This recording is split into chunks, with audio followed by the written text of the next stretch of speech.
BUMN itu identik dengan birokrasi lah dan seterusnya. Nah kalau swasta enggak, swasta proses yes, GCG juga harus jalan, tapi produk riset harus yang paling penting. Kompetensi itu 3 sih Pak. Ada knowledge yang basic ya Pak ya. Orang bisa sekedar menjawab pertanyaan buat knowledge basic gitu ya Pak. Skill itu ke teknisnya gitu ya Pak ya. Dan attitude. Itu kalau kombinasi ketiga tersebut harus seimbang untuk mencapai suatu kesuksesan sih Pak. Ya, tapi belajar yang paling penting itu bukan teori, tapi adalah bagaimana praktek sedikit demi sedikit. Amalnya Pak ilmu amal. Gitu, dan menurut saya meningkatkan kompetensi, menurut saya yang paling tepat itu adalah langsung praktek, learning by doing.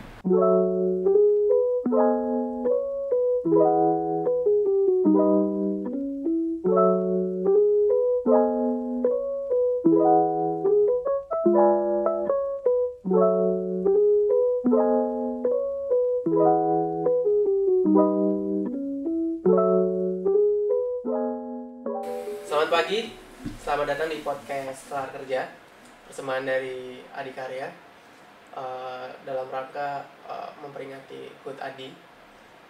Dan di sini podcastnya akan bercerita tentang sharing session, berbagi inspirasi dan juga menceritakan hal-hal yang tentang kehidupan kita sehari-hari seperti itu. Oke, tamu kita hari ini siapa Mas? Kebetulan kita kedatangan dua tamu istimewa. Wah, ini pasangan yang sangat kompak Mas Bentar. Beliaunya kayak sudah menyiapkan. Kita juga kompak kok Pak. Kita kompak ya, kita tonnya abu-abu. Tonnya sama. Iya, pasangan yang cukup kompak dari golongan kolonial. Kali ini kami mengundang Pak Lazarus Bambang. Wah, dari golongan milenialnya kita mengundang Mbak Rini, kita panggil Mbak Rini Fatmawati. Uhui. Ini coba saya summarize CV dari beliaunya ya, biografi dari biar kenal lebih dalam ya. Pak Lazarus Bambang lahir di Karanganyar tahun 71. Wah, udah kolonial banget nih. Iya. Bukan banget Pak, ya sudah kolonial. Beliaunya pendidikannya teknik sipil, S1 teknik sipil, UNS, lulus tahun 95. Terus dilanjutkan S2 ekonomi manajemen, tahun lulus 2005. Beliaunya memang banyak juga berkiprah di luar Adikarya. Setelah lulus kira-kira tahun 95 sampai tahun 2007, beliaunya berkarya di luar Adikarya. Itu Mas Bentar. Beliaunya gabung dengan Adikarya di tahun 2018 sampai sekarang. Ini posisi beliau saat ini. Nah, lumayan mendapatkan amanah yang cukup tinggi dari Adikarya.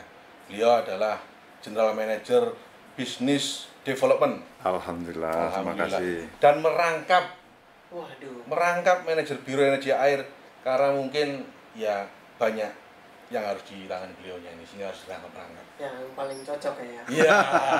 Dan nanti bisa kita tanya-tanya Pak Bambang Lazarus Bambang seperti apa ininya. Panggilannya Pak Bambang? Pak Bambang atau Pak Lazarus Pak, jenengan Pak? Kalau nama Bambang kan sudah nama pasaran, jadi Lazarus boleh, Bambang boleh, silakan. Yang jelas pasti orang Jawa. Justru saya tuh Pak, agak kurios gitu ya. Orang Jawa Karanganyar kelahirannya, tapi kok Lazarus Pak? Ada filosofinya Pak, atau memang ya, just name gitu Pak? Ceritanya panjang dari orang tua ini. Oh, panjang Pak ya. Iya. Boleh nanti kita tanya-tanya dikit. Oke. Terus yang tamu kita yang milenial Mbak Rini. Ini Mbak Rini lahir di Boyolali tahun 93. Wah, ini benar milenial. Berarti suka soto nih. Suka soto. Seger. Boyolali sama susu sapi, Pak. Susu sapi. Boyolali terkenal. Oh, tapi jangan mengarah ke susu nggak enak. Susunya orang Boyolali enak Pak. Iya. Benar, seger. Sama kayak sotonya. Status ini perlu ini. Perlu kita tekankan status, status. perlu dikonfirmasi ke beliau. Gitu. Belum menikah, apakah benar? Belum menikah, Pak. Nah, Mas Bendar. Apanya nih? Rekan-rekan Anda yang kira-kira perlu benar. dikenalkan sama Mbak Rini. Bisa dijaga. Ya, untuk pendidikan sendiri, pendidikan formal, Mbak Rini S1 akuntansi ya. Lulus dari UNS tahun 2015. Dilanjutkan langsung Pak. S1 langsung S2 di universitas yang sama, jurusan yang sama. Waduh. Jadi beliaunya pengen mendalami. Wis. Biar Baru spesialis, pengen mendalami biar spesialis. spesial Pak, biar spesial. Tapi kerjanya di Adikarya. Loh, lebih spesial lagi. Alhamdulillah Iya. lebih. Jadi lulus S2 di tahun 2018. Nah, setelah 2018 lulus dan beliaunya memang langsung menetapkan hati untuk join dengan Adikarya sampai sekarang. Wis, alhamdulillah. Gitu, ya. Jadi insan nadi nih ya. Insanadi ya, disehat. Insanadi. Itu Papa juga Insanadi. Kayak Insanadi semua Pak Rini. Ya. Itu Mbak Rini. Oke. Mungkin kita tanya-tanya sedikit tentang, saya lebih penasaran ke Pak Bambang tadi tuh, nama Lazarus tuh dari mana kisahnya? Iya. Gini perlu dibahas lah itu. Singkat aja. Kan tadi kamu penasaran. Saya juga penasaran. Ya, saya penasaran deh. Pak Lazarus, saya kalau membaca namanya dan sekilas melihat wajah Pak Bambang ini kayaknya ada Indo-Indonya. Di Lazarus mungkin ya dari Spanyol gitu. Ya Pak, gimana Pak? Bisa aja. Oke, terima kasih. Jadi Pak Kresna dan teman-teman semuanya, terima kasih. Hari ini alhamdulillah saya dan Rini, saya panggil Rini aja karena milenial ya. Oh iya, kan gitu. Kalau milenial di Rini Pak. Oh di Rini. Di Rini nanti dikarenakan ada hubungan sesuatu, ya kan. Ya. Adik kakak kan lo. Oh gitu. Jadi saya alhamdulillah dikasih kesempatan untuk hadir di sini di podcastnya Adi ya, dalam rangka HUT Adi yang ke-62. Ya. Dalam program sinergi dan kolaborasi antara kolonial dan milenial, kan gitu kira-kira ya. Dan terima kasih Pak Kresna. Jadi saya memang asli Jawa Pak, Tulen. Pak ya. Kalau misalkan Bapak ngomong ternyata siapa tahu saya ada keturunan dari yang lain dan seterusnya, memang pertanyaan itu juga banyak. Saya waktu kisah nyata ini, waktu saya umroh ke tahun 2011 ya, itu di sana itu ditanyain, saya padahal sama istri saya aja, ya, naiknya Garuda. Tapi waktu saya di landing di bandara itu saya dikirain saya dari orang Suriah. Gitu. Nah itu akhirnya saya buktikan bahwa saya from Indonesia, this is my wife, my family gitu kan, paspor dan seterusnya, baru percaya. Tapi sampai di situ nggak berhenti. Oh, gitu. Ternyata saya di Madinah, kita belanja, banyak kan di sana orang dari Suriah, dari Yaman, dari manggil saya this is my brother gitu. Jadi saya dipanggil brother malah. Nggak percaya juga kalau di Indonesia. Tapi itu saya asli dari Jawa Pak. Gitu. Jadi kalau masalah nama hanya orang tua yang tahu ya. Jadi intinya itu. Kira-kira itu Pak Kresna. Jadi sekilas dari saya, mudah-mudahan nama saya paling enggak di Adikarya nggak ada yang lain gitu. Ya kan. Tapi Bapak paling nyaman dipanggilnya Pak Lazarus atau Pak Bambang? Dua-duanya nggak masalah. Nggak masalah. Katanya kalau Bambang banyak kembarannya di Adikarya Pak. Tapi kan Bambang kan biasanya Bambang siapa kan gitu. Bambang tuh nggak ada Bambang nama cuma satu, nggak ada biasanya. Gitu. Gitu Pak Kresna. Oke Pak. Nah Mas Bendar, ini Pak Bambang lulus tahun 95.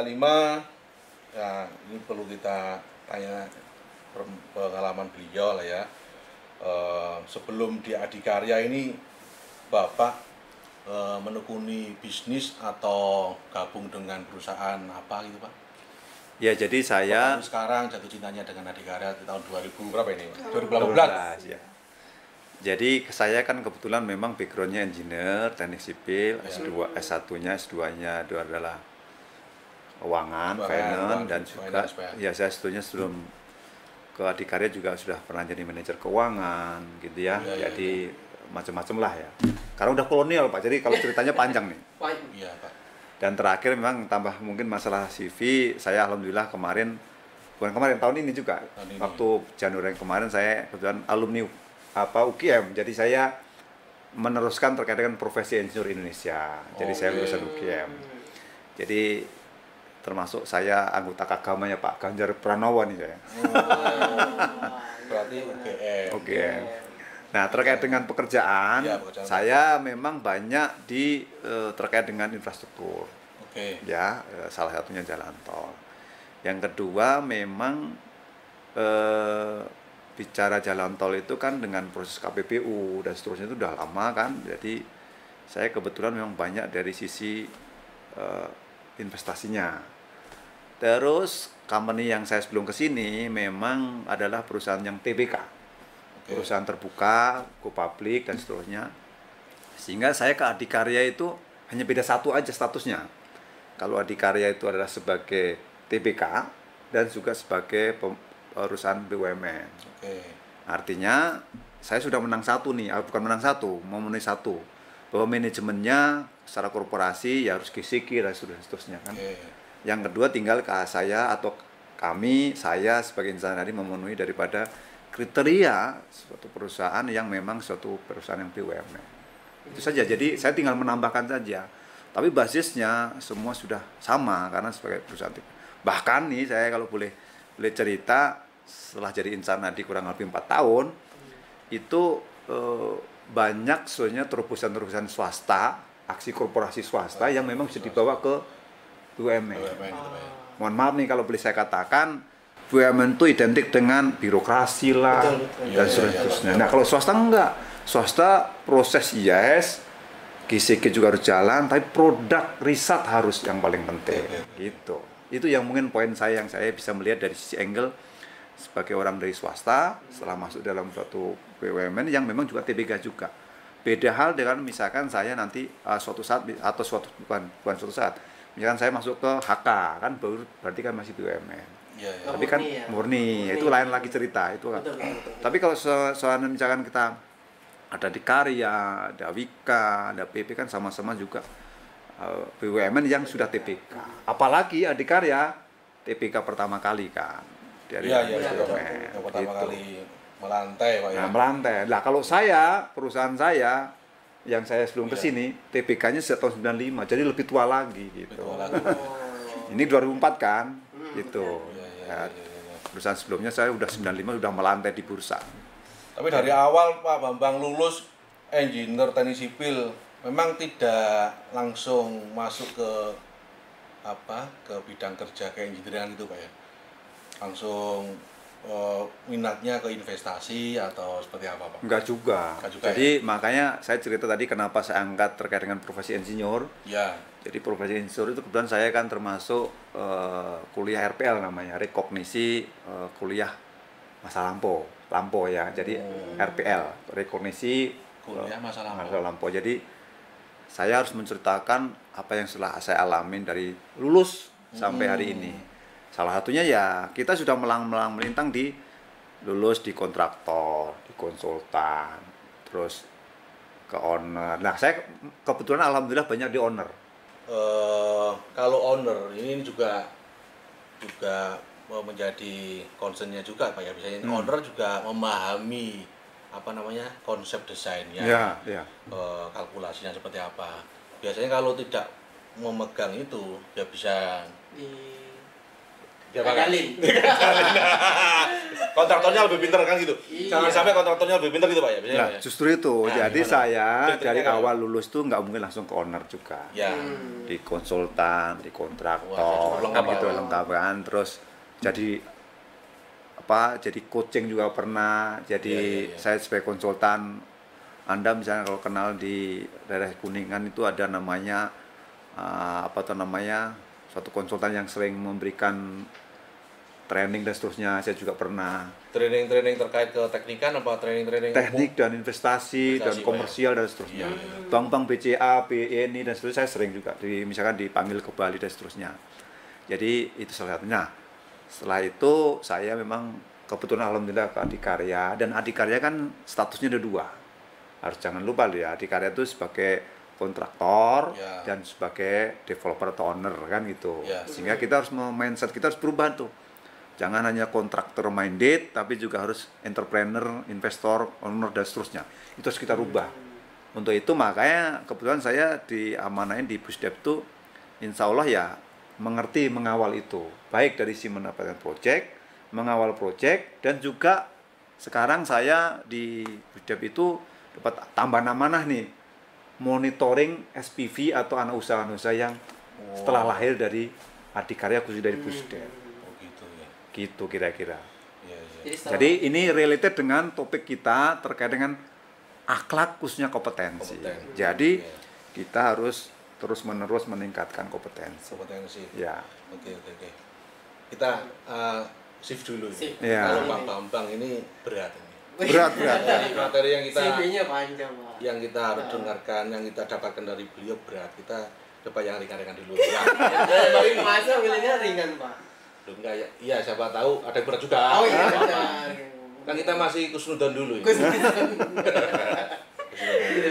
Ya. Mana Mbak Rini? Bisa diceritakan Mbak pengalaman pertama kali masuk Adikarya, itu ketemu siapa, mungkin ada mentornya, seneng sama siapa gitu kan, sama apa? Ya siapa tahu ada temennya yang cowok, dia sempat seneng gitu kan ya. Kan kadang-kadang banyak sih waktu. Ya kadang-kadang gitu kan. Ada aja kan. Ada aja teman saya. Artinya ada sebab musababnya kan? Kenapa masuk Adikarya kan? Iya, kenapa masuk Adikarya terus masuk di departemen apa, ketemu sama siapa, bisa Mbak sedikit diceritakan Mbak? Baik, terima kasih Pak atas kesempatannya, bisa diberikan kesempatan untuk menjadi apa nih?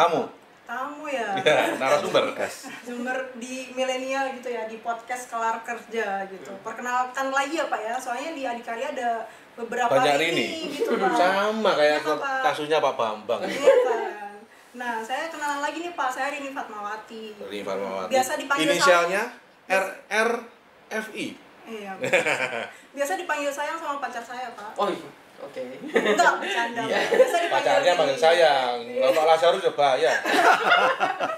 Ya jadi biasa dipanggil Rini aja, Pak. Ya gitu. Siapa lagi tadi, Pak? Mungkin saya tuh orangnya agak small talk aja ya Pak ya, yang kita mulai dari pantun dulu kali ya Pak. Saya punya pantun loh Pak buat podcast ini. Luar biasa. Ini di luar dugaan kita ya. Tamu yang khusus memberikan pantun ya bilang itu. Silakan Pak. Nanti bilang cakep ya Pak. Oke. Cakep. Belum. Ternyata sekarang jadi cakep gampang ya. Bisa pantun cakep. Cakep. Nggak harus ke salon, nggak harus. Bisa pantun cakep gitu. Baik, pantunnya gini Pak. Hari-hari masih drama corona. Cakep. Corona asalnya dari Wuhan. Cakep. Salam sehat buat kita semua. Cakep. Semoga kita semua dalam lindungan Tuhan. Amin. Gimana Pak? Cakep. Bisa itu bisa. Pokoknya dihubung-hubungkan bisa itu. Udah apa lagi tadi Pak ya, perjalanan menjadi insan Adi. Iya. Saya tuh bergabung Adi baru kurang lebih 2019 tapi catatan kami nih. Iya, OJT selama 1 tahun Pak. OJT selama 1 tahun. Immersion itu OJT itu immersion. Iya. On job training Pak 1 tahun. Enggak, di sini tertulisnya immersion. Iya. Itu OJT ya? Iya. Ya, sama Mas. Dari tahun berapa? 2019. Bahasa milenial itu Pak immersion. Iya, OJT setahun. Oke. Lalu setelah OJT di OJT tersebut saya kan memang sesuai dengan spesialisasi. Balik lagi ke kompetensinya. Tadi ya, kayak di placement karena background saya akuntansi ya di placementnya ke departemen dulu namanya akuntansi dan pajak. Akuntansi dan keuangan maaf Pak. Keuangan Iya, sekarang di travel gitu ditambahin departemen akuntansi, keuangan dan pajak gitu. Jadi selama kurang lebih OJT setahun langsung di bironya, biro khusus akuntansi gitu. Lalu sama setelah pengangkatan ya Pak, pengangkatan di 2020 drama corona lah pokoknya Pak, saya angkatan corona gitu. Iya. Oh, berarti Mbak kerjanya di rumah? Enggak Pak, jadi pas mau euforia wisuda semacamnya gitu kita nggak ada, jadi hanya SK keluar via email gitu kan. Wisuda online. Seperti berarti nggak ada acara penggundulan. Betul. Di atas kemeja, bawah kolor gitu ceritanya Pak. Kan wisuda online begitu. Ya nggak gitu banget mah. Saya gitu soalnya. Oh, parah. Berarti ini belum pernah dibohongi sama mahasiswa ini. Iya. Belum Pak, saya angkatan ketemu langsung Pak. Enggak, pelonconya langsung Pak. Pak. Iya. Gitu. Tapi alhamdulillah, saya kemarin wisuda di UGM online, offline loh. Jadi langsung ke sana. Langsung dapat di ini ya Pak, diputer itu ya Pak. Iya, offline walaupun memang keluarga tidak boleh masuk juga, tapi udah offline. Iya, jadi udah bisa foto-foto dengan rektornya. Dan ketemu temennya, bukan virtual tapi fisik gitu lah. Itu yang bedanya. Pak jangan bilang itu Pak, nanti Pak menyesal Pak. yang angkatan kasihan ya. Yang angkatan online itu loh Pak. Agak kasihan ya. Setelah itu masih di placement di akuntansi selama kurang lebih setahun juga Pak. Lalu waktu itu ada perombakan direksi waktu RUPS di 2020 ya Pak ya. Jadi ada saya kurang ada perombakan direksi, lalu direksi ADI ada kedatangan dari background banker. Oke. Oh, ya. Udah tahu ya Pak ya? Ya. Bapak yang terhormat Bapak Agung. Ya. Lalu beliau membentuk departemen baru Pak, ceritanya Departemen Corporate Finance dan Treasury. Oke, Corporate Finance dan Treasury. Nah kebetulan saya juga dapat kesempatan job rotation ke departemen yang baru sekarang Pak. Jadi kurang lebih saya di Biro Corporate Finance kurang lebih 6 bulan Pak. 6 bulan ya? Itu, iya. Oke. Masih lanjut tanya Mbak Rini. Lanjut apa? Mau tanya apa Mas? Itu masih belum ini. Apa ya, hal-hal yang udah nanya Pak Lazarus saja sekarang. Gantian. Ya, oke. Gantian. Ada pantun. Bener. Oh, ada siapin pantun, Pak? Oh iya, siap dong. Siap juga kita. Nanti saja kita battlekan. Nanti aja. Ini masih serius ya? Iya, serius dulu. Serius. Masih serius. Jangan terlalu serius loh, santai aja. Oh, santai Pak. Serius tapi santai. Pak Bambang, sekarang untuk prospek investasi Adikarya seperti apa Pak? Mengarahnya ke bisnis apa? Mau fokusnya kemana? Terus yang kira-kira sustain itu ke bisnis apa gitu? Ya, jadi terkait dengan fokus Busdep juga tidak terlepas daripada direksi, ya. Fokus direksi juga tidak terlepas daripada visi misi Adikarya.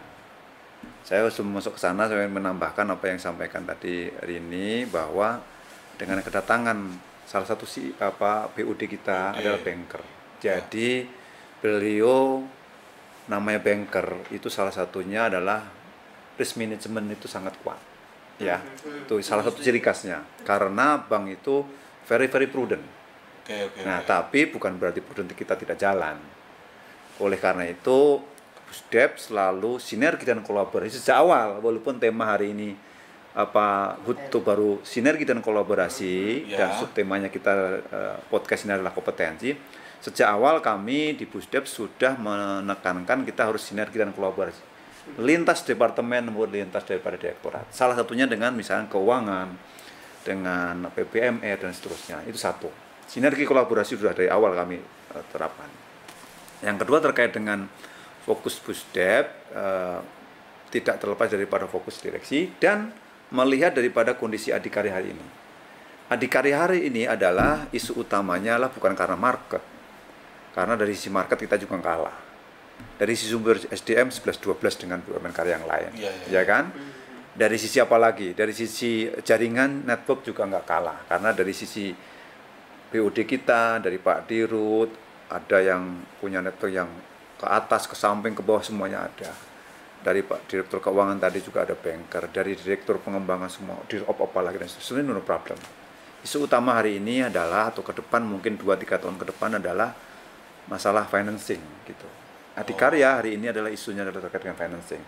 Sudah digambarkan oleh Pak Agung selaku Direktur Keuangan bahwa ibaratkan beliau itu orang keuangan, orang banker, tapi menggambarkan secara sederhana lugas yang bisa diterima kita ini insan ini yang sebenarnya backgroundnya sudah dari zaman bahula itu adalah sebagai kontraktor gitu kan. Jadi mindsetnya harus dirubah, dan salah satunya adalah beliau menggambarkan rumah Adi. Rumah Adi waktu setahun yang lalu tuh miring, gitu kan? Atau mungkin pondasinya, saya nggak mau miring ya. Pondasinya itu lebih besar di atas daripada di bawah. Artinya apa? Kalau bicara orang engineering itu tidak stabil. Momen guling lah, mau geser, mau apa dan seterusnya, itu orang engineer lah. Tapi kita, apa yang kita lihat hari ini lebih kita lihat lagi adalah justru malah agak miring gitu maksudnya. Ini bukan negatif, tapi kita harus tahu gitu kan. Setelah tahu harus apa kita insan nanti kan gitu. Oleh karena itu related dengan fokus program Busdep, kita harus memang tidak lepas dari 4 lini bisnis dari Adikarya. Salah satunya adalah investasi. Maka kita fokus investasi adalah bagaimana kita mendatangkan dapat investasi dengan cost yang paling murah. Terus sharing equity yang memang paling minimal. Tapi kita dapat benefit, salah satunya ada feeding konstruksi yang paling banyak, paling besar dan seterusnya. Terus misalkan kita harus fokus di sisi misalkan limbah, sampah, terus air gitu ya, yang sustainability-nya harus kita jaga ke depan. Ya, dengan itu inland juga dengan program-program pemerintah. Betul, salah satunya itu. Jadi terkait dengan mendukung SDGs dan seterusnya. Tapi intinya terkait dengan financing, kita bagaimana ikut sharing hanya sebagai tools untuk mendapatkan feeding konstruksi misalkan, tapi kita tidak terlalu banyak harus store equity yang memang kita punya keterbatasan.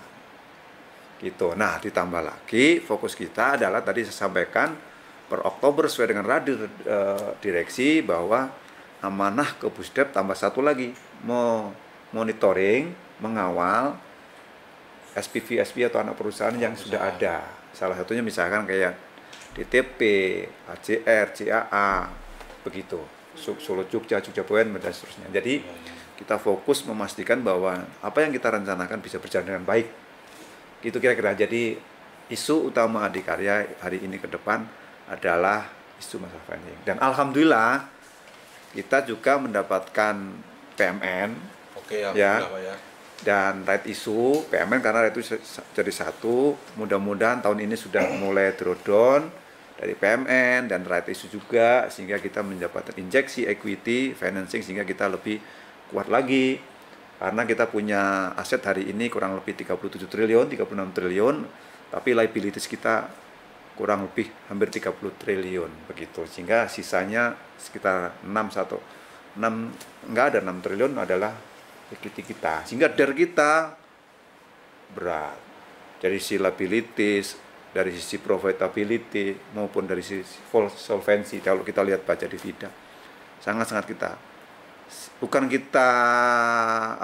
lari dari itu, tapi justru apa yang kita lihat sehingga kita harus apa yang kita follow up-kan. Oleh karena itu saya juga pengen menyambut pantun saya. Waduh. Gitu. Jadi buru pantun. Nah, kayaknya jiwa kompetisinya. Gitu. Jadi di Busdep itu sejak ada corona tahun 2020 saya sudah mencanangkan ada namanya boleh dibilang tagline lah, slogan lah, pantun dan seterusnya. Saya bilang sama teman-teman. Saya bilang begini, ada corona waktu itu ya. Bagi saya corona kan memang melanda kita semua kan. Bahkan nggak cuma di Indonesia tapi di dunia. Saya sampaikan ada pantun setiap rapat kan kami ada namanya rapat bulanan atau sebulan 2 kali namanya internal Busdep. Jadi setiap rapat itu saya ada 4 agenda ya. Yang pertama itu saya update apa yang terjadi di Adikarya ya, itu update nih. Yang kedua adalah membahas program-program yang harus kita kerjakan.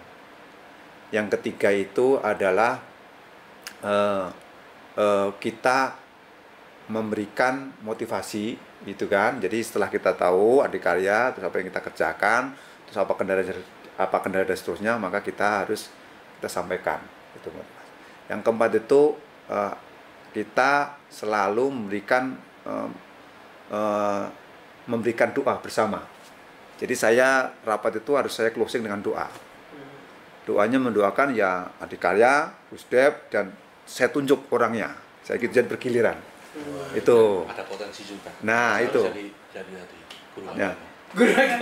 Itu. Ya, bisa. Nah, terakhir biasanya saya tutup dengan pantun atau motivasi. Salah satunya saya bilang begini waktu ditutup kok masih pantun. Ditutup Pak, amin sudah Pak. Berkatnya diambil pulang. Karena yang doa itu bergiliran. Oh gitu. Iya. Jadi ada teman-teman bergiliran terus. Jadi setiap orang bergiliran gitu, setiap rapat. Nah, salah satu pantunnya adalah virus corona boleh melanda, progres proyek tetap terjaga gitu. Wah, cakep ini. Kalau memang kita seperti itu, Mas. Terus semangat, Mas. Itu, tetap semangat. Ya, itu Pak.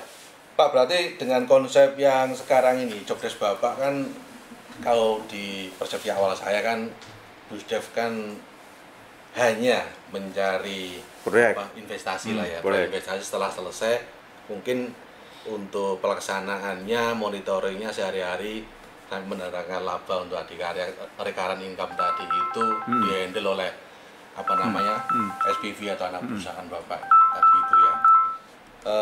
Kalau sekarang ini kan berarti konsepnya end to end Pak. Bapak juga menginisiasi, nanti setelah lahir itu juga tetap Bapak melakukan aktivitas yang terkait dengan controlling tadi Pak ya. Ya. Itu menjadi challenge Bapak apa ini Pak, kayak wah ini ketambahan pekerjaan ini. Apakah Bapak malah wah semakin tertantang gitu Pak? Dengan tambahan Jobdesk seperti ini Pak. Ya, jadi saya segala sesuatu menempatkan itu atau menanggap itu sesuatu itu positive thinking. Jadi bagi saya tantangan sekaligus paket dengan peluang. Gitu pertama. Tantangan paket dengan peluang. Jadi satu sisi ada tantangan, satu sisi ada peluang. Ada ayatnya Mas. Iya benar. Jadi jangan berpikiran setelah cobaan ada solusi Pak. Ya. Tapi bersama dengan cobaan ada solusi. Ada solusi. Nah, ini. Gitu. Karena Bapak ngomong tantangan, saya langsung peluang. Peluang. Itu yang pertama. Yang kedua, kita sebagai insan ADI harus sadar termasuk kayak milenial. Jangan sampai salah mindsetnya nih. Saya pernah tanya sama teman-teman milenial, ternyata berbeda. Apa motivasi Anda masuk ke Adikarya? Jadi kita tuh ibaratkan wayang. Karena itu sekarang ada trending topik tentang wayang kan. Nah, jadi kita itu sebenarnya wayang yang diperankan oleh dalang. Sebagai wayang, kita harus menerjemahkan bahwa kita hadir di Adikarya itu adalah sebagai problem solver, bukan problem maker. Itu yang pertama. Yang kedua, kita harus menyampaikan. Bentar Pak. Itu kalau grupnya Pandawa Pak. Ya. Lah kalau wayangnya Sengkuni Pak. Nah, itu lain. Lain ya. Kita ngomong Pandawa aja Pak. Pandawa aja Pak ya. Gitu. Karena Pandawa itu identik dengan kebaikan kan. Ya. Tapi kalau nggak ada yang jelek juga nanti yang baik kurang tertantang. Ya betul gitu. Moga lanjut Pak. Ya, yang kedua, jangan salah, kita insan masuk ke Adikarya itu justru dipanggil ke sini itu untuk menyelesaikan masalah. Iya. Jadi kalau misalkan kita ada masalah malah lari dari kenyataan itu salah. Ya harus kita hadapin, harus kita kerjakan, selesaikan Pak ya. Itu. Nah, saya pernah tes anak-anak saya, teman-teman saya, teman Busdev itu. Ternyata beda-beda. Wah Pak, saya masuk Adikarya itu karena ini. Pak, saya pengen belajar. Salah. Anda masuk Adikarya itu harus membuat bagaimana Adikarya itu tetap tumbuh, maju, dan berkembang. Ya, tapi nggak bisa Bapak revisi Pak. Wong itu niat waktu masuk kok Pak, bukan sekarang kok Pak. Justru itu kan sudah kejadian Pak. Justru itu maksud saya kita harus rubah mindset itu. Jadi misalkan nih, contohnya Rini ada masalah, ya. Kalau saya seringnya bukan ngomong masalah nih, ada tantangan yang harus diselesaikan. Dia ngeluh, pokok saya gini, ya memang harus tugasnya begitu. Pak, ngeluh itu bukan masalah ngeluhnya, Pak. Apa tuh? Ngeluh itu bagian dari identifikasi masalah. Pak ini, Pak itu, Pak ini, Pak. Kalau dia bisa ngeluh, malah dia itu orang yang sudah bisa memahami masalah dan identifikasi. Oh, masalahnya ini, gitu, Pak. Jadi Bapak poles lagi, apa solusinya? Gitu kan gitu, Pak. Jadi sederhananya adalah kita tuh perannya masing-masing. Ada yang peran di sini gabung di Adikarya itu dibayar ya, bukan gratis kan dibayar. Dibayar untuk kadang-kadang untuk memang untuk bagaimanapun untuk menyelesaikan masalah tadi. Ada yang mem-create sesuatu, mungkin ada sedikit masalah ya selesai. Jadi ada tugas-tugasnya bahkan ada ekstremen. Memang Anda dibayar itu salah satu untuk dimarahin. Jadi kalau dimarahin jangan merasa semacam kayak di pojokan merasa. Yang penting adalah dimarahin itu dalam untuk kebaikan. Ya, itu dinamika. Itu dinamika. Nah, karena ini gitu Mbak, ya. Kepala harus agak tinggi, gitu. Nadanya itu bukan marah. Gitu. Dalam rangka tadi itu mensinergikan. Sinergi. Gitu. Kadang-kadang Pak ada masalah pendengaran Pak, mungkin harus kenceng Pak. Oh gitu. Iya, makanya ya nggak ada salahnya. Mohon maaf nih, saya positive thinking Pak ya. Betul, saya sebagai kolonial makanya ini kan tipenya topiknya kan kolonial dan milenial dan kompetensi. Maka kita harus meningkatkan kompetensi itu. Caranya bagaimana? Harus banyak-banyak namanya terlibat dalam pekerjaan itu, tim itu. Sehingga ada namanya kalau di tempat saya adalah di Busdep itu secara struktural itu jelas. Ada ini, ada Vito, ada ini semuanya harus jelas. Tapi secara pekerjaan fungsional itu saya cross. Jadi Anda misalkan biro A, ya, ini biro B. Anak buahnya itu bisa saya cross ke sini. Tapi secara fungsional saja, operasional, tapi strukturalnya tetap di tempat masing-masing. Mohon maaf Pak, ini karena memang Bapak ingin mengembangkan masing-masing personil apa memang kurang personil? Bukan kurang personil. Jadi gini, kita kalau mau pengen jadi orang pemimpin besar itu harus semua lini harus tahu. Itulah media salah satu belajar, meningkatkan kompetensi tadi, kompeten.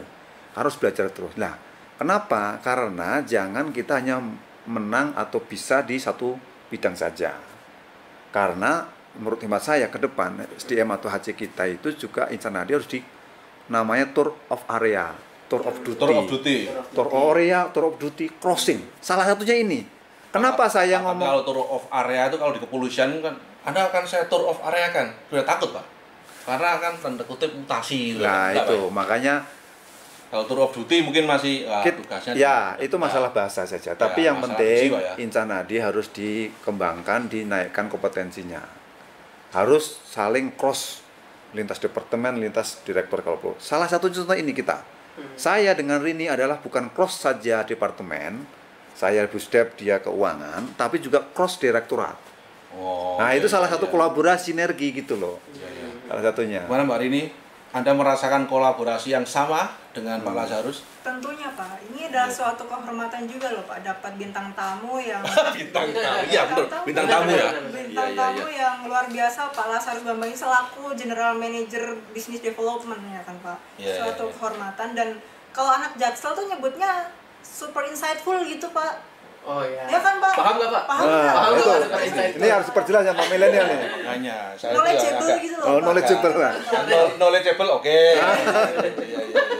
Kalau super insightful nggak nggak super insightful ini yang saya nggak paham nih.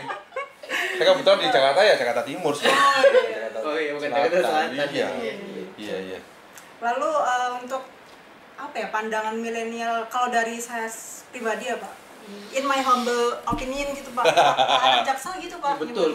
Imho itu ya? Imho kan dia. In my humble opinion gitu. Iya. Kompetensi itu adalah kemampuan atau kewenangan yang dimiliki seseorang untuk melaksanakan pekerjaan yang didasarkan 3 Pak menurut saya. Iya, gimana? Ada knowledge, skill, sama attitude Pak. 3 itu yang penting dan disesuaikan dengan standar kerja tentunya Pak.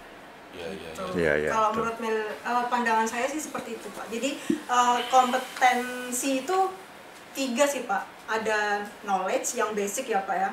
Orang bisa sekedar menjawab pertanyaan buat. Iya. Knowledge basic gitu ya Pak. Skill itu ke teknisnya gitu ya Pak ya. Dan attitude Pak. Itu kalau kombinasi ketiga tersebut harus seimbang untuk mencapai suatu kesuksesan sih Pak. Ya, tapi ini diskusi aja ya Pak. Tantangan bagi kaum milenial terkait dengan kompetensi ini kan mungkin karena timing ya.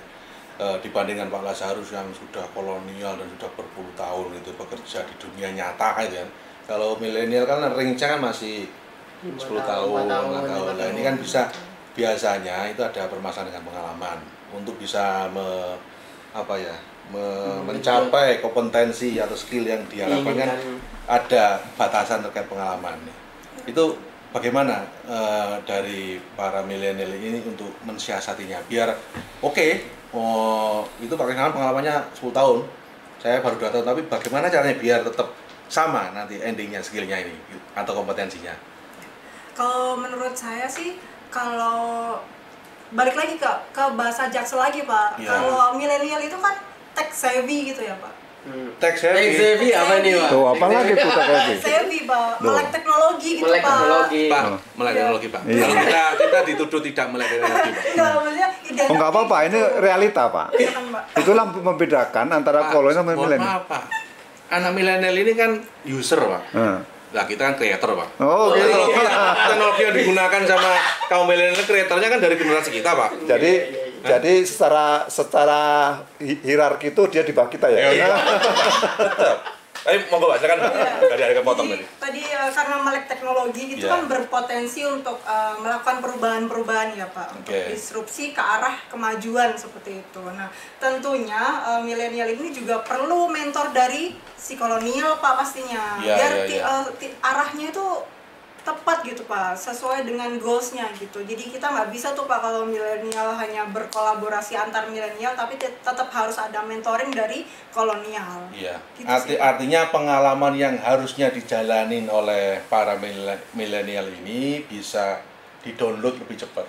Dengan cara kisi-kisinya ada. Dengan cara keep in touch dengan para senior-senior gitu. Betul, Pak. Karena pengalaman tidak harus sendiri dilakukan Mas. Benar. Kadang-kadang kalau harus begini. Nah, itu langsung kita copy kayak gitu Mbak ya. Iya, untuk meningkatkan skill dan kompetensi kita.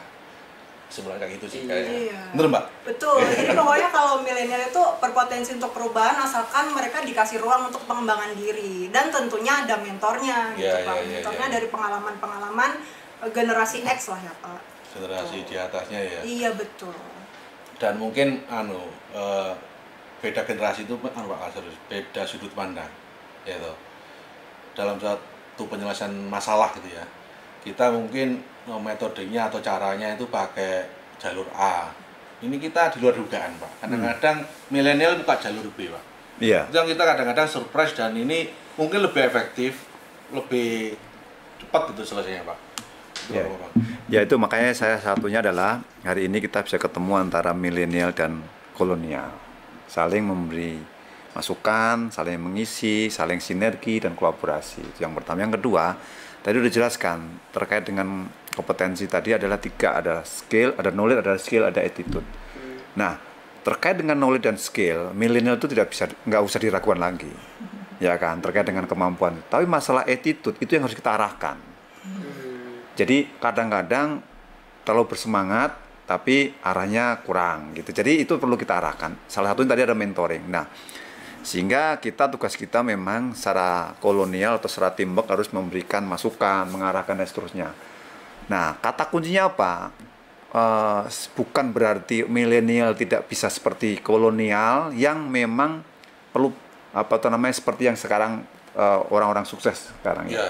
Tapi bisa dengan syarat apa? Ya memang harus mempercepat proses itu.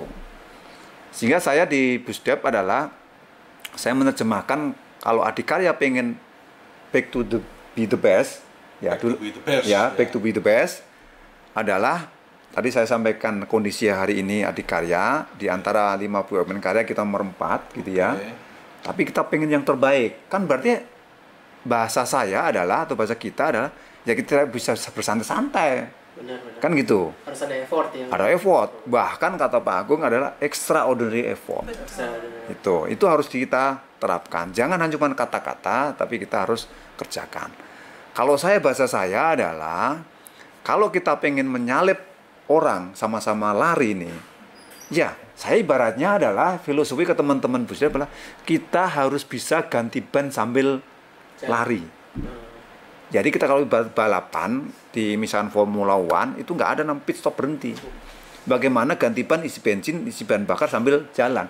Susah dia ngomong. Ya, ini extraordinary. Ini Formula 1 tetap mampir. Nah, ya, itu. Pak Lazarus pengen di luar itu. Iya, itu filosofinya. Bukan berarti itu kayak apa? Bukan Formula 1 Pak. Mungkin pasnya yang pesawat tempur itu Pak. Ya. Nah, kan coba di jalan Pak. Ya. Nah, itu Pak. Jadi itu kira-kira jadi maksud saya adalah kita harus bagaimana bisa ganti ban sambil lari. Kalau mau bisa nyalip back to be the best gitu loh. Tukang bannya ikut balapan juga. Nah, kira-kira multitasking. Sehingga sehingga kita relate dengan dorongan dari Pak Menteri BUMN kita, Bapak Erick Thohir, ya, di mana bahwa waduh iya kok ya, tempelan sudah. makanya ini di sini ini ada namanya pesan-pesan dari Pak Erick Thohir, bahwa kita semuanya dilakukan dimulai dari akhlak. Akhlak ada 6 tuh kan, kita bicara hari ini kompetensi, satu aja nggak usah banyak-banyak, atau amanah atau kompetensi, silakan, itu satu yang pertama. Yang kedua bahwa kita ini kebetulan milenial, Rini ini milenial dan Sri Kandi BUMN dan Sri Kandi Adi. Jadi menurut hemat saya adalah dia harus bersyukur tuh. Kenapa bersyukur? Adikarya hari ini komposisi perempuan itu hanya 17%. Iya, betul. 83 adalah laki-laki. Ya. Padahal dia didorong oleh Pak Menteri ke depan bahwa Sri Kandi Adi atau Sri Kandi BUMN menjadi pemimpin masa depan BUMN. Apakah bisa? Apakah bisa? Bisa. Tapi syaratnya tadi ya harus extraordinary effort. Itu Mbak, ikut gantiban Mbak. Ya, gantiban sambil lari. Sambil lari. Sambil balapan. Juga. Tapi jangan hanya cuma doa doang. Kadang-kadang kan cuma berdoa, dikasih kesempatan terus doa. Nggak cukup. Nggak cukup ya, benar. Dan saya mewakilin kaum Hawa, kaum Adam mas saya. Kaum Adam terhadap kaum Hawa hanya 17%, tapi dia dikasih kesempatan banyak. Jangan cuma aji mumpung juga. Apa kompetensi Anda sebagai kaum perempuan atau kaum Hawa yang bisa memenuhi harapan tadi yang dicanangkan oleh Pak Menteri? Jangan cuma modal, oh saya perempuan Sri Kandi Adi misalkan. Saya pengen ini, pengen itu. Apa kompetensinya? Harus kita tingkatkan. Gitu. Makanya semua harus dimulai dari akhlak. Gitu. Kira-kira kembali ke akhlak. Akhlak, ya, konteksnya kita bahas akhlak. Iya, kira-kira itu Pak. Nah, kalau tadi Bapak bilang kan tadi ada bilang ada knowledge, ada skill sama itu. Ini dari milenial loh nih ya. Oh iya benar, dari Mbak Rini tadi. Nah, kebetulan saya pengen nanya, kan kalau kita ada di lapangan lah, ibaratnya kita di situasi kondisi kerja gitu. Kadang-kadang itu saya pernah dengar dari senior atau segala macam, ya ibaratnya gini, saya tuh nggak butuh yang pintar gitu. Saya butuhnya yang mau diajak kerjasama. Nah kan itu bagian dari yang ketiga itu ya, attitude. Nah, kalau dari Mbak Rini tuh gimana ngelihat case seperti itu, misalnya ada gitu, karena itu banyak yang kejadian seperti itu ya. Ada faktanya lah. Ada faktanya gitu. Iya. Tapi menurut saya memang harus balance sih Mas ya. Coba bayangin kalau Mas punya tim gitu ya. Skillnya bagus. Iya, skillnya bagus tapi nggak pinter. Coba. Skillnya bagus, maksudnya skillnya bagus, attitude-nya kurang gitu. Yang apa? Kan Mas bilang saya nggak butuh orang yang pinter, tapi yang bisa diajak kerjasama gitu kan ya. Coba bayangin aja gitu Mas, kalau ketiga tersebut tuh tidak balance gitu. Misalnya ini nggak punya knowledge yang mumpuni nih, tapi skill sama attitude-nya oke gitu. Pasti hasilnya juga kurang maksimal gitu. Bayangin lagi kalau misalnya pinter nih, tapi skillnya kurang, attitude-nya oke, pasti juga kurang maksimal. Jadi kombinasi antara tiga ini harus balance sih menurut saya. Kuncinya di situ. Iya. Coba bayangin di antara tiga itu kalau porsinya tidak seimbang ya pasti kurang maksimal sih hasilnya Mas. Kalau saya beda sedikit. Jadi dia balance. Kalau tadi ada statement tidak terlalu butuh orang pintar. Kalau saya pintar itu penting. Tapi attitude dan skill yang lain lebih penting juga. Itu. Jadi sama penting. Kenapa? Karena tantangan kita ke depan itu kan semakin berat. Iya betul. Ya, tidak dipungkirin bahwa kita perlu memang menaikkan capacity baik dari hard skill maupun soft skill. Ya kan? Kita sudah namanya persaingan global. Terus bahkan 4.0 bahkan mungkin 5.0 dan seterusnya. Jadi kalau bicara milenial terakhir dengan tadi pintar dan seterusnya udah nggak diragukan lagi. Tapi ya itu tadi attitude-nya yang harus kita kembangkan, kita kawal. Dan attitude itu memang tidak bisa ujuk-ujuk. Harus itu perlu proses. Ya tapi Pak, ini kan itu semua yang disampaikan Mbak Rini, Pak Lazarus, ini kan idealnya. Idealnya. Artinya kondisi yang harus kita capai seperti itu. Memang fakta lapangan yang disampaikan Mas Bentar itu ya banyak kejadian seperti itu ya Mas. Karena kan tidak semua tim yang di lapangan itu kita akan mempunyai kondisi yang balance tadi itu ya. Skillnya bagus, terus dinamika, pinter, bisa kerjasama, itu tentunya bagus ya. Jarang-jarang. Ya minimum maksudnya Mas Bentar ini kira-kira dari 3 itu kalau terpaksa harus ada. Itu yang mana? Yang mana yang paling penting? Yang mana Pak? Ini biar bimbingannya Pak untuk Pak Bentar. Oh iya betul. Jadi PM itu loh Pak. Kira-kira menghadapi permasalahan lapangan seperti itu tuh seperti apa Pak? Atau Mbak Rini dulu kan? Ya, Pak Bambang. Kalau saya memang sudah apa ya Pak, terkonsep dengan triangle of success itu sih Pak. Triangle of success ya ada 3 gitu. Basicnya adalah knowledge, skill, dan attitude seperti itu. Dengan porsi yang ya porsinya mungkin nggak bisa balance sempurna ya, tapi dengan proporsi yang menghasilkan output yang paling maksimal gitu Pak. Iya, artinya Mbak Rini masih jawab diplomatis. Beliau kan habis ini melanjutkan saya aman Pak. Pak. Kalau saya, karena kita itulah bedanya orang yang sudah punya jam terbang. Sombong amat hari ini. Sombong amat. Memang itu fakta. Loh itu fakta ya. Itu loh bedanya, ini kolonial, ini milenial Pak. Oh iya benar-benar. Jadi itu Pak. Menanya bisa cerita. Kolonial, salah satu bedanya kolonial milenial itu fungsi waktu. Waktu tidak bisa dibeli atau bisa nggak bisa. Itu bedanya. Jadi yang satu masih konseptual, teori dan seterusnya. Ya memang masanya baru itu. Iya, saya masih. Agak sombong dikit nih. Iya boleh. Harap bersabar ini ujian Pak. Nah kalau saya menjawab Mas Bentar, ini kan jadi pemimpin nih.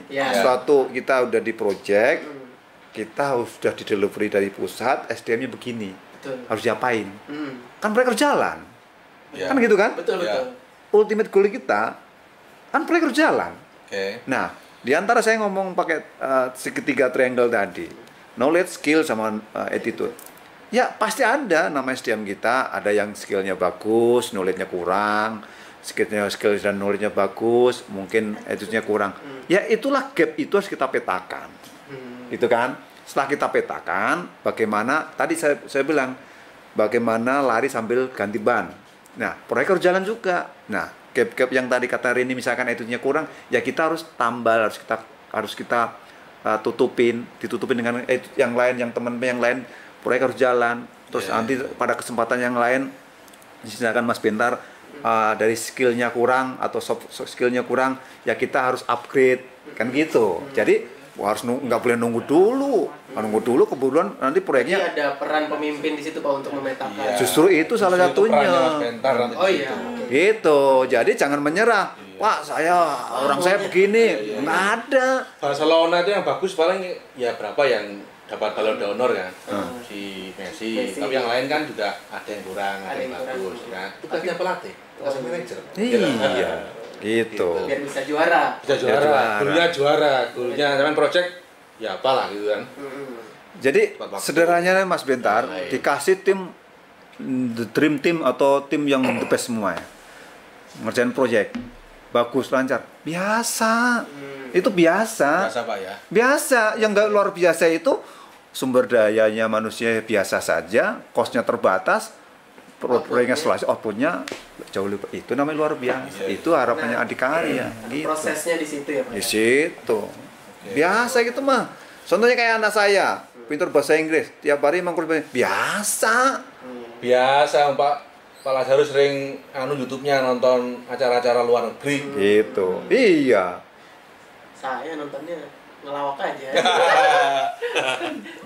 Ngapalin bahasa anak Jaksel ya. Iya, sekali Pak. Sekali ya. Benar. Iya.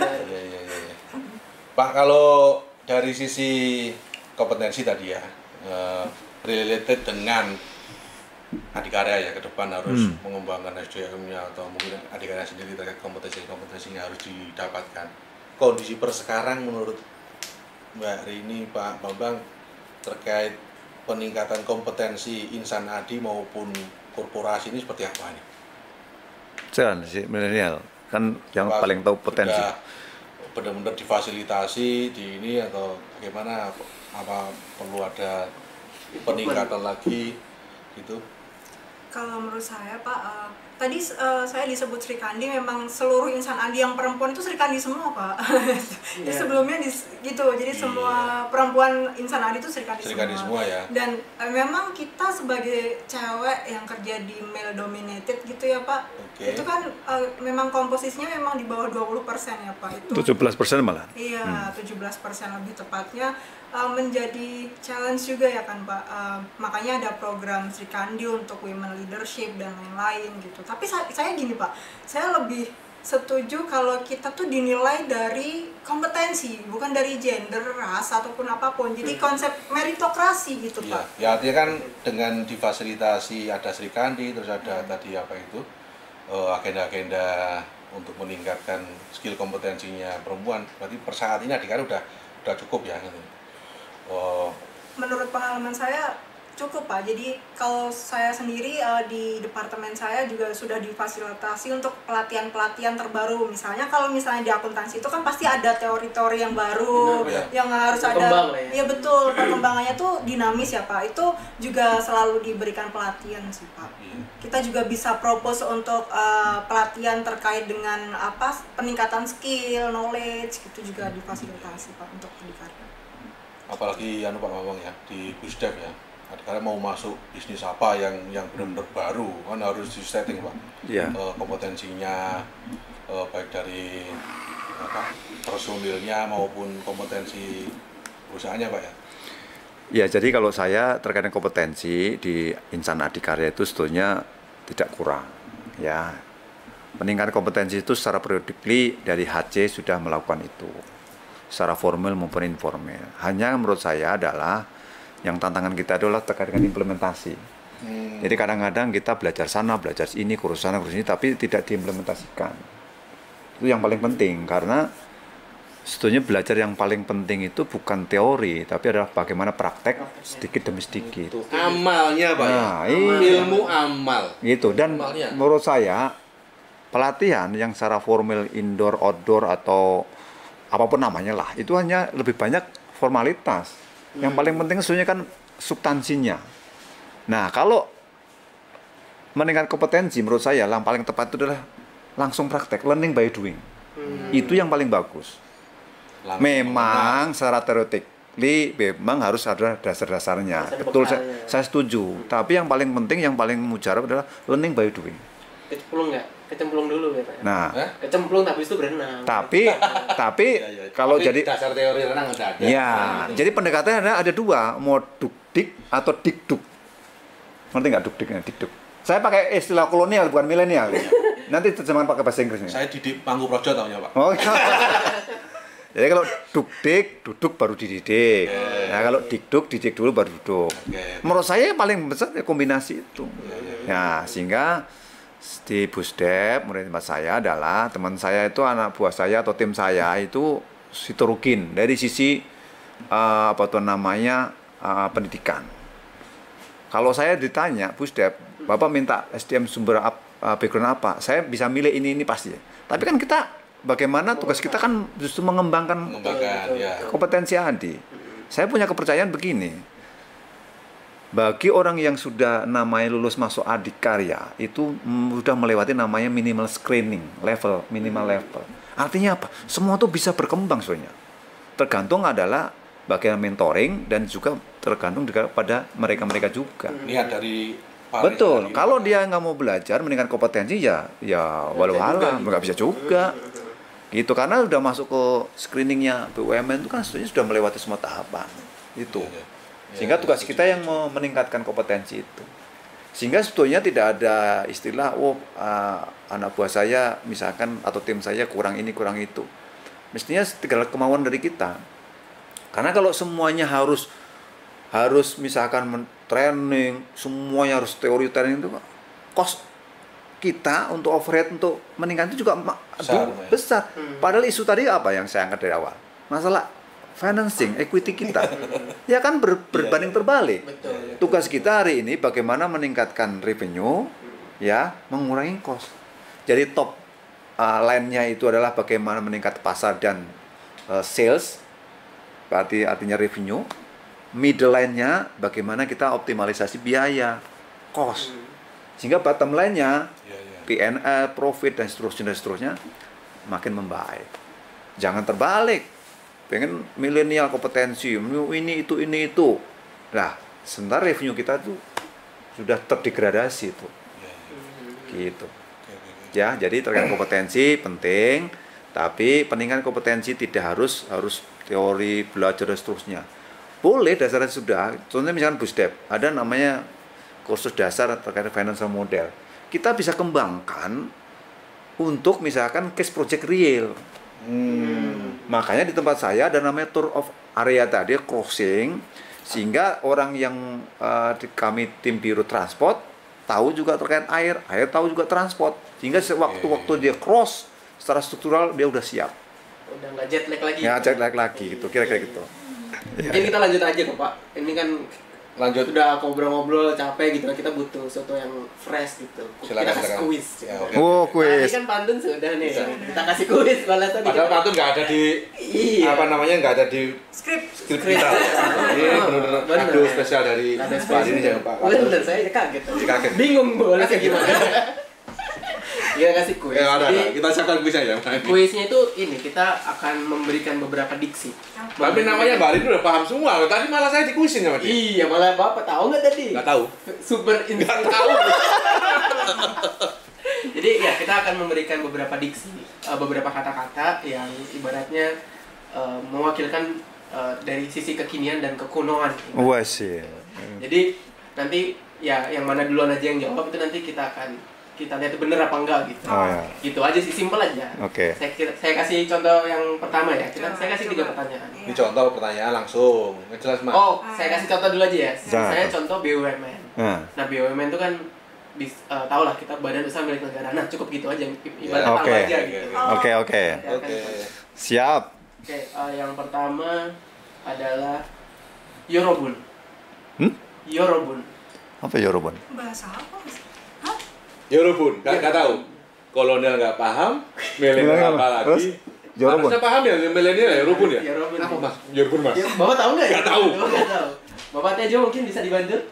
Iya, Yorobun berarti semua orang. Lebih mudahnya Yorobun seperti everyone, guys.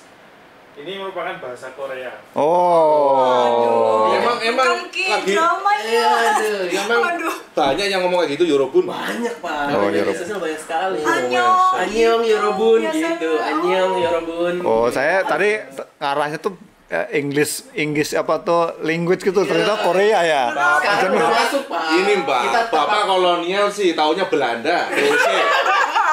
Kalau milenial penjajahnya bukan itu Pak. Kita Korea Pak sekarang. Drakor gitu. Oke, ya lanjut. Contoh itu ya, itu yang pertama. Yang kedua adalah Panbers. Itu grup band dari Medan, dari Sumatera Utara. Oke. Kalau hari ini apa Mas? Panbers. Fanbase. Oke. Panjaitan bersaudara. Cocok. Kolonial ini. Kolonial. Benar nggak Pak Tejo? Wah, betul sekali Pak. Kolonial itu. Panbers adalah Panjaitan Bersaudara, adalah salah satu grup band legendaris yang terbentuk pada tahun 1965. Buset. Salah satunya adalah Benny Panjaitan. Mas tapi jangan Panbers terus Mas, dari tadi Panbers. Oh iya, Panbers lagi. Saya seneng soalnya. Contoh lagu itu Gereja Tua. Nah, lagi. Biar satu lagi lah. Satu lagi ya. Oh, ini belum pertanyaan nih? Sudah, oke. Nah. Oh, aduh, terus mentang-mentang udah punya jawab satu. Pertanyaan ini. Nah, tentang terus ini. Iya, ini. Yang kedua adalah Pargo nih. Pargo itu yang itu ya, apa? Joget-joget nggak jelas gitu. Yang nggak sih Mas? Atau pakai apa ya? Hal-hal yang membahayakan gitu. Ya, Pargo ini benar joget. Iya. Benar. Pak Lazarus mau jawab dipotong. Pak Lazarus tahu, Pak? Ya bener. Nggak tahu saya. Iya. Taunya sotoy. Pargo apa? Ya, jadi pargo adalah singkatan dari kata partai dan goyang. Artinya sejumlah orang yang melakukan goyangan dengan diiringi lagu yang sedang tren atau TikTok. Oh, Ya, di TikTok Pak. Jadi TikTok. ada goyang-goyang itu namanya Pargo. Pargo. Gitu. Satu-satu nih ya. Satu lagi. Job Ave. Job apa? Menteri Pariwisata. Hari ini Pak Job Ave. Job apa? Job Ave. Job apa? itu siapa? Nggak kenal. Siapa Pak? Mas bentar. Zaman dulu itu orang-orang kolonial, menteri itu apal semua. Apa? Ya Pak Lazarus ya? Mantan Menteri Pariwisata. Zaman Pak Harto. Ave adalah Menteri Pariwisata, Pos dan Telekomunikasi pada masa Kabinet Pembangunan 6 di bawah pemerintahan Presiden Soeharto. Ya. Alhamdulillah. Berarti dengan dua pertanyaan kuno yang bisa dijawab Lazarus semakin menegaskan beliaunya memang kolonial. Gitu ya. Rasa kita betul. Kesimpulannya seperti itu. Sebenarnya tujuan kuisnya itu Pak. Gitu. Salah satu menambahkan jam terbang itu tidak bisa dibohongi. Oh iya, benar. Gitu. Jam terbang itu. Oke Pak, ini mungkin kita kasih kesempatan beliau-beliau nih untuk saling menanyakan. Siapa tahu meskipun sudah kompak ini, ada pertanyaan-pertanyaan yang terpendam, yang mau dikonfirmasi atau diklarifikasi beliau berdua ini. Silakan Pak Lazarus ke Pak Rini ke. Siapa yang duluan dulu? Silakan. Oke, ya udah saya mulai dulu ya. Karena kolonial harus memimpin nih. Ya. Cocok. Jadi saya dua pertanyaan kan ya? Boleh. Ya kalau mau 3, 4 dua aja. Dua aja susah Mbak Rini jawab. Ya, jadi dua aja tadi masih related apa yang tadi tema kita akhlak, yang kedua kompetensi, yang ketiga Sri Kandi. Kan gitu. Enggak, ini improvisasi aja. Pembukaannya tuh berat tapi soalnya substansinya ringan. Nah, ini kan soalnya kan sebagai perempuan atau Sri Kandi kan sangat beruntung tadi udah kita jelaskan ya kan, bahwa Pak Menteri Erick Thohir itu ke depan harus mendorong Sri Kandi itu menjadi direksi misalkan. Ya kan, pertanyaan sederhana sebetulnya. Bagaimana tanggapan Rini sebagai Sri Kandi yang sebagai milenial gitu? Maksud tadi kan udah dijawab tuh, sebetulnya terkait dengan Sri Kandi. Apa tanggapan Anda terkait dengan peluang, tapi menurut saya tantangan juga? Ya, terkait dengan visi misinya Pak Erick Thohir ke depan. Itu yang pertama. Mungkin jawab dulu aja. Takut lupa Pak ya? Takut lupa. Jadi tanggapan saya mengenai pertanyaan Pak Bams, kita memang perempuan itu adalah ciptaan Tuhan yang unik gitu ya Pak ya? Ya kan dua aja, kalau nggak laki-laki perempuan lah. Tapi unik Pak, perempuan tuh kalau menurut penelitian ya, survivalnya itu lebih tinggi gitu Pak. Karena proses yang natural perempuan lewati. Lalu juga penelitian juga ada yang menyebutkan bahwa top manajemen yang ada struktur wanitanya itu berpengaruh dengan profitabilitas perusahaan gitu Pak. Jadi dengan karena bisa menekan kos. Atau malah sebaliknya. bisa gitu Pak. Jadi penelitian itu ada beberapa yang memang kesimpulannya seperti itu. Jadi dengan sentuhan wanita gitu ya, women leadership itu memang kombinasi yang apa ya Pak ya, yang baik gitu Pak. Kalau jadi saya pribadi sih lebih ke setuju dengan meritokrasi ya Pak ya. Jadi meritokrasi kan kita dihargai berdasarkan kompetensi gitu. Bukan gender ya. Iya betul. Jadi pada akhirnya kita semua ya dinilainya berdasarkan kompetensi seperti itu Pak. Artinya apa namanya? Kalau Mbak Rini itu nggak mau dikasihani dan tanda kutip itu, bentuk perempuan kan gitu, kasih kata lah perempuan enggak, kesempatannya sama. Beliaunya tetap berdasarkan meritokrasi atau skill atau kompetensi tadi itu ya Pak ya. Kalau bahasa Inggrisnya tuh meritokrasi is more equal gitu Pak. Wih, hebat. Gimana Pak? Nah, jadi kita tuh harus equal before the law. Bukan the law. Policy gitu. Jadi kita harus equal before policy from Adikarya. Jadi tidak menimbulkan kecemburuan kaum Adamnya gitu Pak. Iya. Ya, jadi saya menangkapnya adalah sebetulnya kebijakan Pak Erick Thohir itu yang diterapkan diturun ke BUMN dekat direksi Pak, Adi. Akhlak itu Pak, ini saya agak luruskan dikit Pak. Tidak hanya BUMN Pak. Iya. Jadi termasuk PNS Pak. Jadi mungkin Pak Erick Thohir mungkin ya nih Bapak mungkin tim saya Pak Erick Thohir. Oh enggak. Kalau saya enggak. Jadi akhlak tuh kalau bicara agamanya atau sebagai spiritualitas kan sudah ada. Ya, ada. Yang saya salut adalah mengaktualisasikan, mengkapitalisasi bahasa. Itu, Pak. Bahasa akhlak ini ke dalam manajemen korporasi. Benar. Gitu. Dan menurut hemat saya seperti produk dulu zaman saya itu namanya ada Honda kan. Ya, walaupun beli Suzuki beli katanya beli Honda. Iya.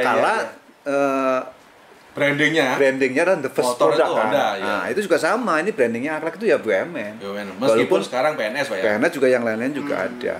Gitu. Jadi menurut saya nggak salah juga karena the first product yang mengaktualisasikan Akhlak adalah BUMN kan. Oke. Itu. Menurut saya itu hukum alam dari si marketing. Siap. Oke Pak, next question Pak. Next question saya adalah kembali lagi. Mbak Rini dulu. Oke, silakan apa langsung selesaikan dulu. Oh iya, saya masih mau menyambungin tadi sih Pak pertanyaan. Oh, belum selesai Pak. Ternyata. Iya, silakan. Pertanyaan sederhana jawabnya banyak banget. Tadi itu. Tidak berhenti di meritokrasi, lanjut tadi itu. Iya, meritokrasi ini udah diterapkan belum di Adikarya nih Pak? Bagaimana Pak, menurut Bapak? Ini jadi pertanyaan dong ya? Iya. Mbak Rini tadi mau melanjutkan statementnya, jawabannya apa? Kok Langsung bertanya? bertanya ke Pak Bambang? Langsung tanya ke Pak Oh, langsung tanya ke Pak Bambang. Jadi ini masih memenuhi pertanyaan sekali ya. Iya. Jadi menurut saya, pertama saya acungin jempol mindsetnya tadi Rini seorang milenial dan Sri Kandi bahwa betul kita kasih peluang, tapi bukan arti mumpung lah kira-kira gitu. Jadi dia harus tolong dong ke depan juga berbasis daripada kompetensi. Itu bagus banget. Artinya profesional gitu kira-kira. Nah, tinggal sekarang adalah bagaimana dengan kompetensi itu. Yang kedua adalah mengimplementasikan di Adikarya khususnya karena kita bicara Adikarya. Jadi menurut saya sebenarnya Adikarya juga menerapkan meritokrasi yang berbasis kompetensi menurut saya. Salah satunya apa? Kan kita tiap tahun juga ada nama KPI, gitu kan? KPI dalam tanda kutip menurut saya juga itu menjadi satu parameter measurement kita. Yang kedua kita ada namanya promosi. Contohnya saya promosi kan juga ada namanya tes juga. Nah, tes itu tidak akan bisa dibohongin kalau kita nggak punya kompetensi yang memang selalu growth. Gitu, selalu tumbuh, growing gitu, growing up, bukan growing down ya gitu. Jadi memang harus kita tingkatkan. Nah, meningkatkan itu tadi saya sampaikan, lebih bagus meningkatkan kompetensi itu tidak hanya cuma theoretical, tapi juga learning by doing, itu yang paling bagus. Karena kalau kita di sini di Adikarya bukan di akademisi, bukan di kampus. Kalau Anda di kampus bicara teori, jagonya Pak dosen. Tapi kalau di sini kita yang paling jago, gitu. Makanya kita harus langsung praktek. Jadi pertanyaannya adalah saya jawab bahwa Adikarya pun sudah memulai itu. Mudah-mudahan ke depan juga berbasis kompetensi terus, yang memang lebih objektif dan lebih fairness-nya ada dan seterusnya. Itu simpel ya. Boleh Pak, dilanjut. Pertanyaan kedua. Pertanyaan kedua terakhir ya berarti Pak. Terkait dengan kompetensi nih Pak ya. Kalau Bapak disuruh milih dikotomi antara, kan Bapak ini teknik sipil ya Pak ya, disuruh memilih ke depannya gitu ya Pak, ingin menjadi spesialis atau generalis Pak? Kalau bicara korporasi, kita itu kan kita sudah ada namanya 4 kriteria ya, ada spesialisasi, ada generalisasi, maksudnya ada common, ada general, dan seterusnya. Jadi kita bicara korporasi itu harus 4-4-nya ada. Atau kalau bicara kedua, dua-duanya ada. Nggak bisa kita hanya cuma spesialisasi doang. Karena bagaimanapun kita harus pangsa pasarnya sendiri-sendiri. Ya kan? Kalau bicara kita ada Insan Adi. Insan Adi itu kan pasti semua Insan Adi itu punya cita-cita yang pasti ultimate goal-nya itu paling enggak menjadi GM atau menjadi direksi. Pucuk pimpinan. Nah, kalau saya gambarkan suatu piramid, berarti kan dirut kan ya. Dirut itu kalau membawai suatu piramid harus tahu semuanya. Nggak bisa kita hanya cuman ahli accounting, kita harus ahli teks teks corporate teks dan atau mungkin kita ahli di engineer, nggak bisa. Jadi kita harus selalu menambah kompetensi tadi semakin lengkap, baik dari sisi general juga spesialisasi. Contohnya misalkan bicara di pembangunan gedung misalkan, kita juga harus tahu namanya ahli tanah, geologi. Karena kalau nggak nanti bikin pondasi harusnya itu borbal dikasih tiang pancang, tanahnya klisil lempung ternyata cuma diuruk atau cuma tiang pancang sendiri. Ya nanti geser, guling dan seterusnya. Nah, bukan berarti general nggak penting juga. Karena ini sekaligus sharing, jadi semakin kita makin ke atas, kita harus fokus memang ultimate goal-nya apa, yang paling penting apa, tapi bukan berarti generalnya itu dilupakan. Jadi dirut itu paling berat, Bapak dirut tuh. Kenapa? Dia harus tahu finance, dia harus tahu technical, operasional, dia harus tahu legal. Contohnya kemarin nih, bapak-bapak kita juga tahu-tahu dipanggil yang berwenang. Kejadian 10 tahun yang lalu, masuk jamnya saya nggak tahu, kan nggak boleh. Nggak boleh. Ya, itu harus tahu. Masalah tahu itu karbitan atau mungkin terpaksa itu urusan nomor, harus tahu gitu. Jadi maksud saya kalau ingin menjadi pemimpin semua harus tahu.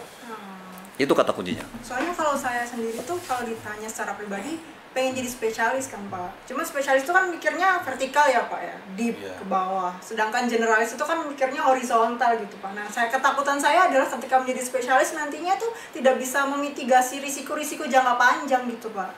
Itu sih Pak. Ya tergantung tadi Pak, cita-cita goalnya apa secara individu loh Pak. Ya kita juga Adikarya kan memfasilitasi juga kan untuk misalnya yang pengen generalis atau yang pengen spesialis ya gitu. Yang penting sesuai dengan ininya Pak, cita-cita dan kata hatinya Pak. Iya. Itu saya. Ya benar-benar. Sebenarnya kan itu. Karena Pak Lazarus jawabannya kan diplomasi tadi. Iya, diplomasi. Bagi Pak ini Pak Bambang ini milih apa sih kan gitu kan Pak? Itu tadi. Bukan, jadi mungkin saya bukannya ngambang, tapi saya memberikan wawasan bahwa pasti insan itu kan cita-citanya kan pasti jauh tinggi kan, gitu kan. Jadi nanti dalam suatu tes itu memang jelas kita harus warnanya apa kan. Tapi dalam suatu pemimpin itu memang semua harus tahu. Gitu intinya itu poinnya itu nggak boleh tahu hanya cuman masalah accounting saja. Nanti accounting tidak dikombinasikan sinergi dan kolaborasi lagi dengan misalkan aspek ilmu engineer, nanti pakai kacamata kuda aja. Kalau nggak balance pokoknya nggak bisa. Itu accounting tuh. Tapi kalau accounting yang sudah kolaborasi, balance penting. Tapi bagaimana ada masalah cari terobosan. Benar, solusi. Bahasa saya adalah kalau di engineering ada value engineering, kalau di finance juga ada finance and engineering. Gitu. Jangan sampai sudah masuk ICU masih lihat catatan di buku aku. Ini gitu. ini? Bahkan saya di lama nanti di ICU udah. Betul. Nah, lewat itu, Pak. Terus itu dibungkus dari sisi aspek legal. Legalnya bukan harus namanya punya terobosan, namanya legal engineering. Gitu. Mantap, jadi harus dibungkus semuanya. Jadi satu paket. Jadi kompetensi itu Pak ya. Substansinya dapat, ya kan? Dari sisi administrasinya oke, legalnya dapat. Aman semua, aman nyaman. Gitu. Aman nyaman bisa tidur di rumah. Nah, gitu kira-kira. Pak, masih ada jatah satu pertanyaan. Satu pertanyaan saya. Jangan dikorupsi saya. Iya, Pak. Jadi pertanyaan saya masih ada hubungannya dengan kolonial milenial. Jadi milenial hari ini atau insan Adi itu kalau boleh saya petakan ada namanya istilah kaum muda. Oke. Jadi mungkin Bapak belum tahu nih kaum muda apa definisinya. Lah. Ya. Ayo. Apa dulu Pak? Kalau berdasarkan apa namanya? KBBI. Milenial kan usia di atas 82 Pak ya. Kelahiran di atas 82 itu milenial. Lah yang kaum muda mungkin di antara itu Pak. Di antara kolonial dan milenial. Nah, ini salah nih. Salah nih. Ternyata hostnya salah. Jadi tadi udah disebut kan nggak siap ditanya Pak. Ada generasi X, Z, Z dan seterusnya. Jadi kaum muda itu dulu waktu belum ada belum ada kelahiran di Insan Adi kelahiran Insan Adi itu sampai orang-orang lahir 80-an sampai 95 itu milenial. Sekarang sudah ada karyawan termasuk tim saya ada namanya Gen Z. Generasi Z, Gen Z. Kaum muda itu? Bukan, ntar dulu belum selesai. Makanya sekarang milenial dan Gen Z itu disebut kaum muda. Gabungan. Jadi sekarang sebetulnya harus kita berubah. Bukan bicara milenial adalah kaum muda. Ada Gen Z. Gen Z. Nah, Adikarya hari ini kaum mudanya kombinasi milenial dan Gen Z itu walaupun Gen Z masih belum banyak, ke depan pasti bertambah. Itu udah 60%, Pak. Gen Z-nya apa? Kaum muda. Saya ngomong muda aja. 60%. 60%. Atau semua komposisi karyawan Adikarya. Iya. Jadi kita itu udah dikuasai sama kaum muda. Iya. Nah, tapi sebagai milenial atau kaum muda kan kita kan ini kan tadi peluang nih gitu kan. Tapi juga harus tantangan nih. Ini mohon maaf nih saya kalau milenial kan kadang juga meragukan gimana Anda mampu dan seterusnya. Sementara hari ini 60% adalah udah menguasai Adikarya gitu. Nah, gimana cara menanggap menanggapin atau nyinyiran lah kalau saya bilang mungkin ya. Nyinyiran itu. Bagaimana membuktikan bahwa kamu udah emang bisa gitu. Gitu Mas itu Hendra, kamu jawab. Jawab aja Mas. Apa Mas? Dibantu. Iya. Sama Minimal call friend atau apa gimana? Iya. Kalau nanti dulu Nanti Mari. Kalau menurut pendapat saya memang kalau komposisi SDM di Adikarya 60%-nya didominasi milenial itu kaum muda itu menurut saya memang challenge dan juga peluang, Mbak. Ya, jadi anak muda tadi, anak bahasa Jacksonnya tech savvy gitu ya, Mas. Tech savvy, ya kan, Mbak? Melek teknologi, Pak. Melek teknologi, ya kan, Mbak? Jadi memang ada potensi untuk perubahan gitu, Pak. Jadi kita berkolaborasi untuk perubahan, tapi tidak lupa juga harus dimentor juga sama generasi X gitu Pak, biar terarah jalannya gitu. Jadi untuk kemajuan perusahaan kita harus berkolaborasi tetap gitu. Kalau saya ada tagline gini Pak, being adaptive and innovative or die gitu Pak. Wah luar biasa. Mana Mas mau nambahin nggak Mas? Kalau saya jangan sampai die loh Mas. Gimana Mas? Being adaptive and innovative or being die. Mati dong. Kalau saya bilang itu angel pitutur mah angel. Angel. Pokoknya saya setuju. Iya. Relate sekali dengan tema kita kali ini, kompetensi. Betul. Nah, kalau dari saya sih emang kurangnya dari kaum muda ini sebenarnya emang masalah pengalaman gitu kan. Dan padahal kita bisa mendapatkan peluang itu yang cukup tinggi karena 60% tersebut kan. Pasti akan banyak peluang-peluang yang akan diberikan. Nah, ya itu kalau menurut saya sih emang masalah di waktu itu agak susah ya untuk bisa mengakali. Cuma itu bukan menjadi suatu hal yang rintangan tapi jadi tantangan buat kita. Dan salah satunya itu monitoring bisa. Karena kan emang kita nggak perlu jatuh dulu baru ngerasain, maksudnya kita nggak perlu jatuh lah untuk bisa merasakan sakit. Betul. Hanya cukup melihat orang sakit atau menanyakan ke orang pernah jatuh. Benar, orang yang pernah jatuh apa? Kenapa kok jatuh? Kenapa kok jatuh gitu? Aduh, apa nggak fokus atau kurang makan segala macam. Nah, seperti itu. Jadi emang karena ya kita kelebihannya kan emang tech savvy tadi Pak, melek teknologi, internet banyak, informasi pun berlebihan lah. Menurut saya malah bahkan berlebihan gitu. Tinggal kita pintar-pintar memilih dan segala macam, dan cerdiknya nanti kita bisa menggunakan itu sebagai kehidupan kita. Kalau saya sih gitu. Kalau Mas disuruh milih fail fast or fail late? Fail fast or fail late? Iya. Itu jatuh duluan atau jatuh belakangan gitu. Lo kalau bisa tidak jatuh kenapa jatuh? Nah, itu. Hidup mah nggak mungkin nggak jatuh. Bukan. Jadi konteksnya kan lesson learn kan harus kita jatuh dulu gitu. Mungkin ada orang yang pernah jatuh, kita undang lah. Pak, lesson learn-nya apa Pak kok bisa jatuh itu? Rasanya kayak apa? Prosesnya jatuh seperti apa gitu. Mungkin depannya kita nggak tahu nanti bakal jatuh juga gitu.